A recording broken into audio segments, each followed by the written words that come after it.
Hello दोस्तों। आज हम लोग एनसीईआरटी के क्लास 10 की इकोनॉमिक्स की फर्स्ट चैप्टर को पढ़ेंगे, जो कि डेवलपमेंट नाम है चैप्टर का। और डेवलपमेंट बहुत इम्पॉर्टेंट चैप्टर है। आप लोग इसको, मैंने कल समझाया था कि ग्रोथ एंड डेवलपमेंट के बीच में क्या फ़र्क होता है, उसको देख लीजिएगा। उसके बाद इस चैप्टर को और अच्छे से समझ सकते हैं। तो देखिए, डेवलपमेंट जो है ये, इसमें क्या क्या बताया गया है। पहली बात तो डेफिनेशन ऑफ डेवलपमेंट। डेवलपमेंट क्या होता है?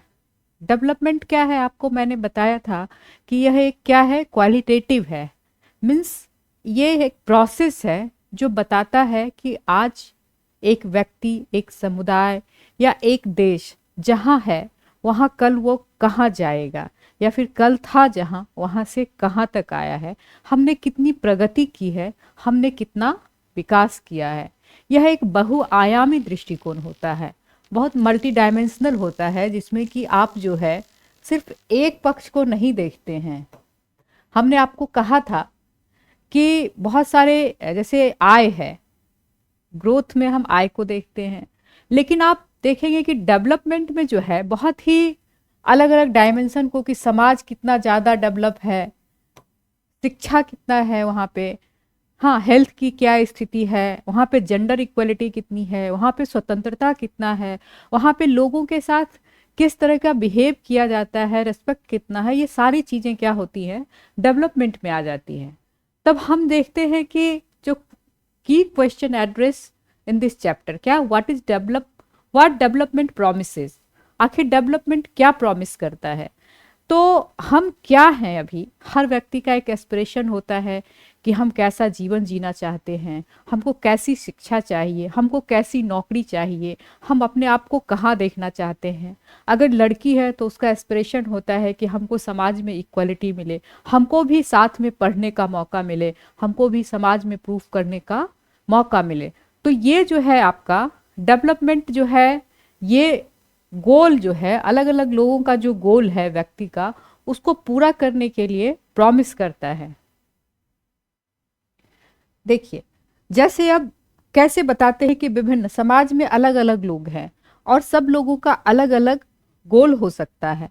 जैसे मान लीजिए एक लैंडलेस रूरल लेबर है, उसका क्या होगा कि हमारे पास क्या हो, खाने का सुविधा ज़्यादा हो, इसके लिए क्या हो, ज़्यादा दिन का काम मिले और वेजेज ज़्यादा मिले। क्योंकि उनके पास ज़मीन नहीं है, वो दूसरे के खेत में खेती करते हैं, तो उनके लिए बेटर क्या है, वेजेज हो और वर्क का दिन जो है मतलब वो बढ़ जाए।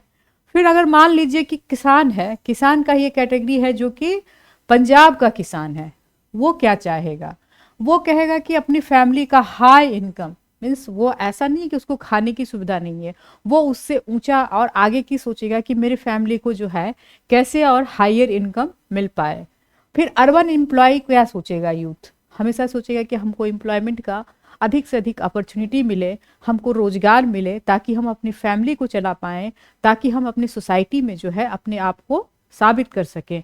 मान लीजिए एक फीमेल है, फीमेल है जो कि गांव में रहती है और मतलब उनके पास लैंड ओनर मतलब जमीन है, तो उनको क्या चाहिए होगा, उनको चाहिए होगा अधिक से अधिक हमको भी फ्रीडम मिले, किस चीज में, डिसीजन मेकिंग में इनको मिले। दूसरा क्या है, अगर कोई लड़की है, गर्ल है, और वो जो है एक अच्छी फैमिली में है, तो वो क्या चाहेगी, अपने भाई के साथ, ब्रदर जितना उसको अपॉर्चुनिटी मिला है भाई को, उसको भी उतनी अपॉर्चुनिटी मिले, ताकि वो भी जो है पढ़ाई कर सके, वो भी आगे बढ़ सके। तो सबका एस्पिरेशन जो है अलग अलग है। और भी आप वर्ग देखिए, जैसे कि नर्मदा वैली के जो आदिवासीज हैं, उनका क्या होगा, उनका ये है कि जो हमारे यहाँ इन्वायरमेंटल डिग्रेडेशन हो रहा है उसको कम से कम किया जाए, हमको अधिक से अधिक जो है खाने का जो सामान है वो प्राप्त हो, और लोग जो है हमारे ज़मीन पर इंक्रोचमेंट ना कराएं, बड़े डैम ना बनवाएं। तो ये क्या है, आप देखेंगे कहीं ना कहीं कि डाइवर्स डेवलपमेंट गोल है। और ये डाइवर्स होने के साथ साथ क्या है, एक दूसरे से क्या होता है, टकराता भी है, विरोध भी है एक दूसरे में। कैसे, आपको जैसे मान लीजिए कोई नर्मदा वैली में डैम बनाना है एग्रीकल्चर का, या फिर आपको जो हमारे यहाँ ऊर्जा का मीन्स जो स्रोत है, क्या एनएचपीसी बनाती है, जैसे प्लांट लगा रही है, तो इससे क्या होगा, बिजली घर घर मिलेगी, तो इससे सुविधा मिलेगी, सबको मिलेगा। लेकिन वहाँ पे आप देखेंगे क्या है, कॉन्ट्राडिक्शन है, क्योंकि वहाँ के लोगों का जीवन स्तर क्या हो जाएगा, फिर पानी में डूबने की समस्या, ये ढेर सारा, जब आपने नर्मदा आंदोलन सुना होगा उसमें पर्यावरण की समस्या हो सकती है।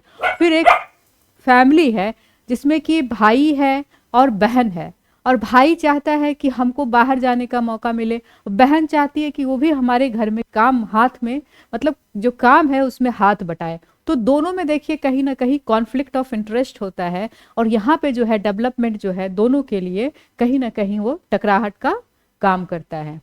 अब आते हैं कि क्या क्या गोल है, ये तो हमने समझ लिया कि सबका अपना अपना गोल है समाज में, और उसके हिसाब से डेवलपमेंट होता है।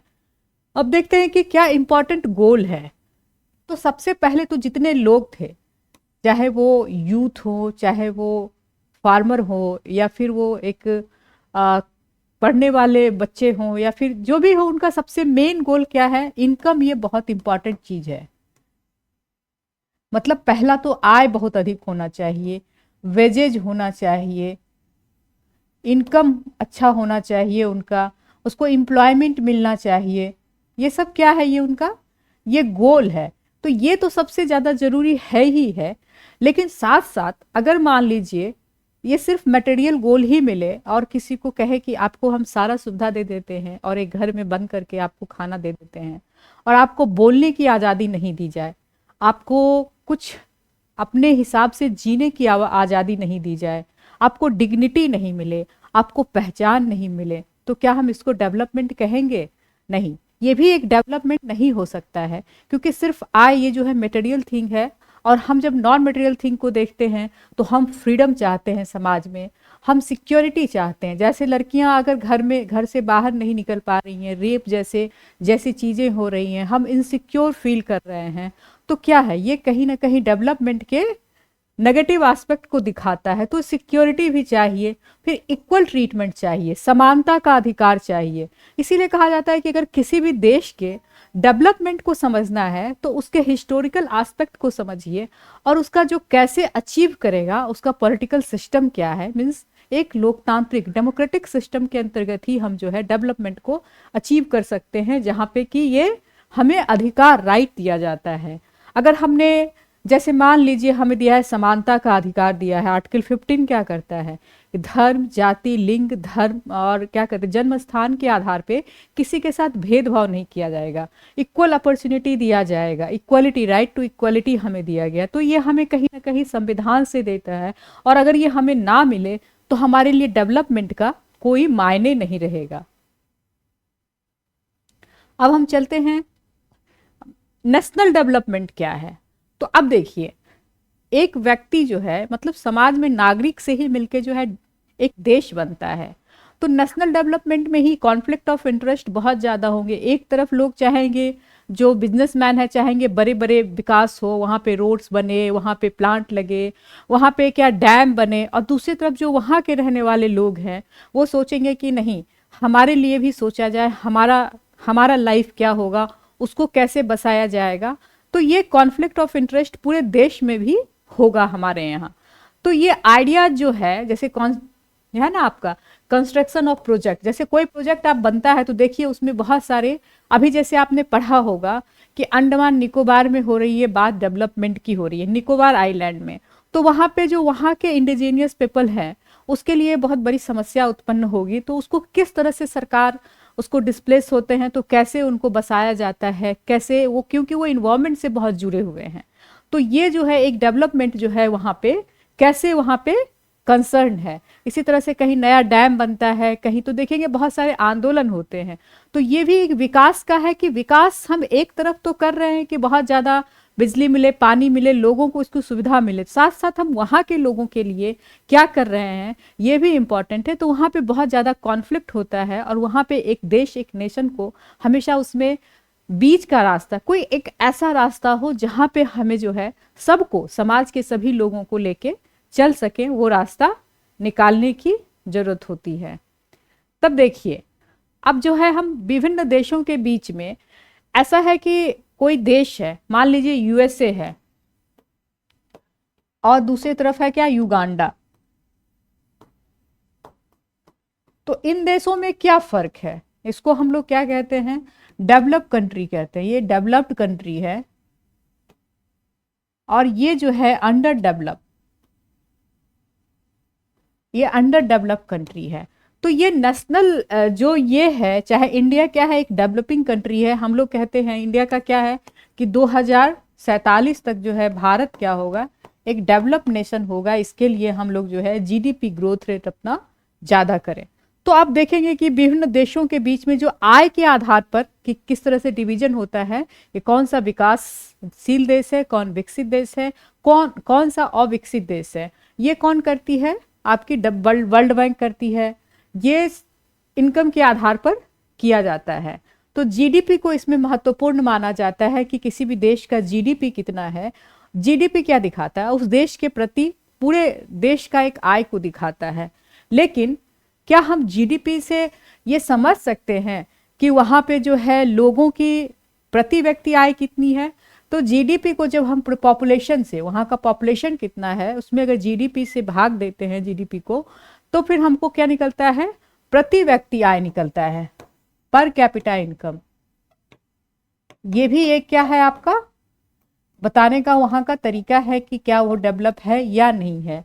फिर पर कैपिटा इनकम भी आप देखेंगे कि एकमात्र जो है, इससे ये आपको नहीं पता चलेगा कि पर कैपिटा इनकम एक एवरेज बता दिया किसी देश का कि हम वहाँ पे जो इतने लोग हैं उसकी एवरेज आमदनी इतनी है। लेकिन क्या एवरेज आमदनी में सबको इतना आमदनी है? मान लीजिए भारत की पर कैपिटा इनकम मान लीजिए अभी 1 लाख अगर हम मान लें, तो क्या पूरे ऑल इंडिया में सबका है? नहीं। यहाँ पे कुछ ऐसे वर्ग है जिनकी कि बहुत ज़्यादा 1% लोगों के पास देश की 10% से ज़्यादा इकोनॉमी रहती है, उनके पास 60% से ज़्यादा। तो आप ये कैसे कह सकते हैं कि ये जो है एक सही तरीका है हम वहाँ पे डेवलपमेंट को बता पाएं कि वो देश डेवलप है? कितना इक्वलिटी है, डिस्ट्रीब्यूशन रिसोर्सेज का कितना इक्वल है, कितना वहाँ लोगों के पास फंडामेंटल अधिकार है कि वो अपने चीज़ों के लिए लड़ सके, कितना अपॉर्चुनिटी है रोजगार का, तब जाके हम कह सकते हैं कि वहाँ पे जो डेवलपमेंट है। तो ये हम कह सकते हैं कि इनकम जो है एकमात्र जो है अलोन नहीं है कि वो आपका इंडिकेटर बताए कि कोई देश कितना डेवलप है। तब एक आया ह्यूमन डेवलपमेंट इंडेक्स। आपको पता है इसको कौन निकालती है? यूएनडीपी निकालती है। ये हर साल आता है यूएनडीपी इंडेक्स। ये क्या है कि धीरे धीरे क्या हुआ कि जो डेवलपमेंट था, पहले हमने माना कि हाँ आय इतना होना चाहिए, फिर हमने देखा कि नहीं आय का डिस्ट्रीब्यूशन कितना है, फिर हमने देखा कि नहीं सिर्फ आय नहीं होना चाहिए बल्कि उसमें कुछ और इंडिकेटर्स होने चाहिए, जिससे कि ह्यूमन कितना डेवलप हुआ, वो वेलफेयर उसके लिए कितना है, कल्याणकारी कितना है समाज, वो इम्पॉर्टेंट है इसके लिए। तो अब एचडीआई का कॉन्सेप्ट आया। आपको हमने फूड सिक्योरिटी बताया था, उसमें बताया था कि किस तरह से हमने जो है चेंज किया परिभाषा को। क्यों? क्योंकि सिर्फ हम पूरा अगर वहाँ का उत्पादन देख लें और पूरा वहाँ का जो वितरण देखें तो हम कैसे उसको समझ पाएंगे जब तक कि हमारे पास खरीदने की जो कैपेबिलिटी है वो नहीं है। तो यहाँ पे एचडीआई आपको ये बताता है कि हम जो है कितने ह्यूमन मतलब जो है डेवलपमेंट में कितने आगे हैं। तो इसमें 3 चीज़ें हैं। लाइफ एक्सपेक्टेंसी है, मतलब जीवन प्रत्याशा, कि बर्थ के समय उसका देखा जाता है कि एक देश का जो जीवन प्रत्याशा है वो कितना है, कितनी उसकी आयु है। आप देखेंगे जापान में बहुत ज़्यादा है, सबसे ज़्यादा जापान की जो है आयु है। दूसरा है आपका एजुकेशन, मतलब लिटरेसी रेट और ग्रॉस इनरोलमेंट रेशियो। इसमें दोनों चीज़ को देखा जाता है, प्राइमरी में, सेकेंडरी में, हायर में, कि लिटरेसी रेट वहाँ का ओवरऑल कितना है और फिर जो वहाँ पे इनरोल हो रहा है रेशियो वो कितना है, उसके आधार पे देखा जाता है। फिर per capita income, per capita income तो महत्वपूर्ण है ही कि पर कैपिटा कितना मिल रहा है, ना कि एक देश का बल्कि प्रति व्यक्ति को कितना मिल रहा है। तो देखिए ये 3 जो है ये हर साल जो है यूएनडीपी जारी करती है। अभी इसमें 2 या 3 और जुड़े हैं सूचकांक, इसको अच्छे से देख लीजिएगा। फिर रैंकिंग देख लीजिएगा कि किसकी ज़्यादा है, क्योंकि भारत तो है आपका, देखिएगा कहाँ है दक्षिण एशिया में, ये सब क्वेश्चन भी आपके बनते हैं। फिर बीएमआई का एक कॉन्सेप्ट है बॉडी मास इंडेक्स। इससे ये पता चलता है कि जो मेल न्यूट्रिशन बच्चे कितने हैं, मीन्स अगर जो है बच्चे का जितनी आयु है उसके हिसाब से उसका जो है कितना उसका हाइट है और कितना उसका जो है वेट है, दोनों का रेशियो कितना है, कितना होना चाहिए। अगर वो कम है 18.5 से कम है तो ये क्या हो गया, अंडर वेट में हो गया। और अगर 25 से ज़्यादा है तो ये क्या हो गया, ओवर वेट में हो गया, ओबेसिटी हो जाता है। इसको भी निकालना सीखिए, है ना। और ये जो है आपका अंडर वेट हो जाएगा। ये दोनों खराब है। हेल्दी पीपल का कितना रहना चाहिए, 18.5 से 25 होना चाहिए। ये बीएमआई इंडेक्स है जिसके आधार पे हम देखते हैं कि कौन कितना हेल्दी है। अब देखते हैं public facilities and their importance. Why are public facilities essential for development. अब ये तो हो गया कि एस्पिरेशन है, सब है, लेकिन आप देखेंगे कि एचडीआई में हमने क्या देखा, एजुकेशन इंपॉर्टेंट है, हेल्थ केयर इंपॉर्टेंट है। आखिर ये इंपॉर्टेंट क्यों है पब्लिक फैसिलिटीज, क्योंकि अगर आपके पास इनकम है मान लीजिए लेकिन पूरी फैसिलिटीज़ नहीं है, एक शहर है जहाँ पे कि लोगों के पास बहुत ज़्यादा है लेकिन वहाँ पे सैनिटेशन की प्रॉब्लम है, वाटर की प्रॉब्लम है, वहाँ पे हेल्थ का सिस्टम सही नहीं, वहाँ एजुकेशन सही नहीं है, तो हम उसको डेवलप नहीं कह सकते हैं। तो जैसे आप देखिए कि आप तुलना कीजिए इंडिया में, अगर आप देखेंगे कि पर कैपिटा इनकम के हिसाब से देखेंगे तो पंजाब हरियाणा इसका जो है बहुत ज़्यादा आगे है। आपको पता है कि पंजाब और हरियाणा सब में जो है बहुत ज़्यादा डेवलपमेंट अगर देखा जाए इनकम के हिसाब से तो यहाँ पे बहुत ज़्यादा है। लेकिन अगर आप देखेंगे एचडीआई में देखेंगे, एचडीआई में देखेंगे तो कौन आगे है, आपका केरल आगे है। आप हमारे यहाँ ही तुलना कीजिएगा, बिहार की स्थिति खराब है एचडीआई में, लेकिन केरल जो है वहाँ पे जो है पब्लिक फैसिलिटीज जो है जैसे कि हेल्थ केयर सिस्टम है, एजुकेशन है, सैनिटेशन है, इसका इतना अच्छा सा डेवलप किया गया है जिसके कारण जो है वहाँ पे आप देखेंगे कि क्वालिटी ऑफ लाइफ जो है बहुत ज़्यादा है। क्योंकि ओवरऑल डेवलपमेंट क्या है, आपकी क्वालिटी ऑफ लाइफ पर कितना असर पड़ा। हमने कहा था कि ये क्वालिटी, ये क्वालिटेटिव है, ये जो है गुणात्मक बताता है कि आपके जो लाइफ जीवन स्तर है उसमें कितना परिवर्तन आया है, ना कि आपका एकांगी है कि आपके पास इनकम तो हो गया लेकिन आपके पास हेल्थ नहीं है, एजुकेशन नहीं है और लिटरेसी नहीं है और इनकम भी नहीं है साथ साथ, तो और ज़्यादा बुरा हाल है वहाँ पे। तो ये देखिए कि पब्लिक फैसिलिटी मीन्स क्या है, क्वालिटी ऑफ लाइफ। लास्ट में हम यही देखते हैं कि डेवलपमेंट क्या है, after of quality of life हमारी कितनी इंप्रूव हुई है। Sustainability of development. अब देखिए डेवलपमेंट के आगे का कॉन्सेप्ट आता है कि हम कहते हैं कि डेवलपमेंट हुआ है। आज अगर आप देखेंगे तो क्या स्थिति है, मान लीजिए हमने जो है हिमालय में सड़क बनाई और वहाँ पे बार बार जो है भूस्खलन की घटना घटती है, लोग मरते हैं। अभी आपने सुना होगा केरल में, अभी आपने सुना होगा सिक्किम में, बहुत जगह जो है त्रासदी के रूप में ये आ रहा है। तो हमने डेवलपमेंट का ऐसा प्रोसेस अपनाया जो कि ये सस्टेनेबल नहीं है। Sustainable means, sustainable development means क्या होता है कि हम जो आज हमारे पास जो आज संसाधन है उसको हम फ्यूचर वाले जनरेशन को किस तरह से दे रहे हैं। मीन्स संसाधनों का जो है अच्छे से अनुकूलतम उपयोग करके ही हम जो है सस्टेनेबल डेवलपमेंट को हासिल कर सकते हैं। इसका मतलब ये है कि आज तो हम बहुत प्रगति कर लिए लेकिन कल जो है, कल हमारे पास नहीं है, सस्टेन नहीं है। मीन्स क्या है, वो हमेशा जो है फ्लक्चुएट होता रहेगा।